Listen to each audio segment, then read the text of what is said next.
Christos Giagos versus Carlton minus. We have absolutely no line on this as of this recording. I'm recording at 10:45 p.m. on Thursday before the fights. The fight was actually announced earlier today, so understand as to why there are no odds out. But I still wanted to give you guys a bit of a breakdown, given that once odds come out, maybe you can hop on any discrepancies you hear between my breakdown and what the odds actually say. So let's start off with Christos Giagos, who hasn't fought since August of 2019, where he lost a a unanimous decision to Drakkar Close. He was coming off a 2-fight winning streak before that over Mizuto Hirota and Damir Hadzovic, and showed decent work in both of those fights. Drakkar Close was just a little bit better all around. What we can expect from Christos Giagos is decent striking, or good striking, I should say, with some power behind it too, but the ability to take the fight to the ground, which really allows him to kind of diversify his MMA game and kind of win the game all around.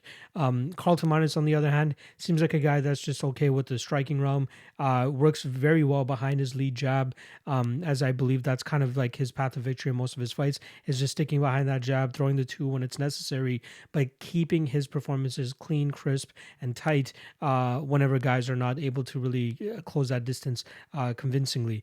Christos Giagos, on the other hand, I believe like he's going to have a bit of a advantage when it comes to the grappling realm. I feel like he'll be able to get down Carlton Minus when he wants to, and this is a little bit different here for Carlton, who is actually expected to fight Rick Glenn tonight, this weekend.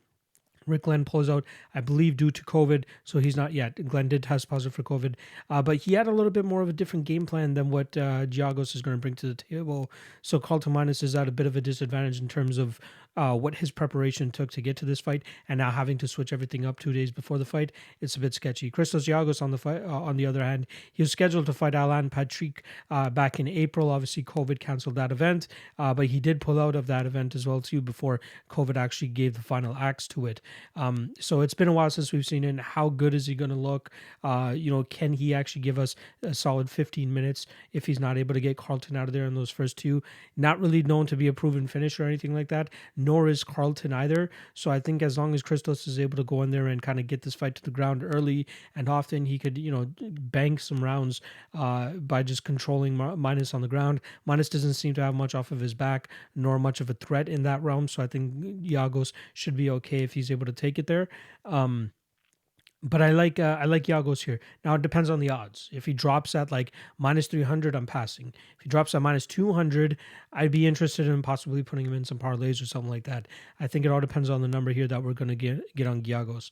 Now, if you see in some realm that they actually drop Carlton Minus as the favorite here, or Giagos anything better than minus 200, I think there's some solid value on Giagos here at that price. He's just a much better all around fighter. The only question here though is we haven't seen him in a while, and this is super short notice for him too. So he must have been in legitimate shape before he actually jumped in and took this fight. So I like Giagos. I like what he brings to the table. I like his all around game.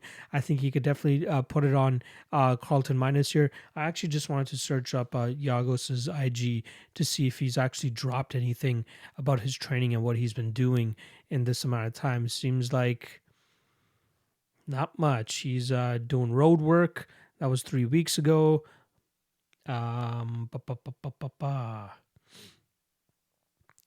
Sparring with, who's this guy? Dos Anjos. That's solid as well too. And that was over 4 weeks ago. So he's still he looks in great shape. That was 6 weeks ago. He looks in good shape. Obviously, it's going to be two different things in terms of what we see in the cage and what we see, on IG. But at least it goes to show that he's doing a little bit of good work while, maybe waiting for a fight. Maybe they just weren't able to. A fight didn't really pan out for him, but I think he should look good here. He should go out there, give us an overall game here against Carlton Minus, and pull off a decision victory. So as long as he doesn't get too drowned in that third round, which is my main concern, is his cardio. As long as he can survive that third round, and hopefully he doesn't show any signs of slowing down in that third round, because that would be even better.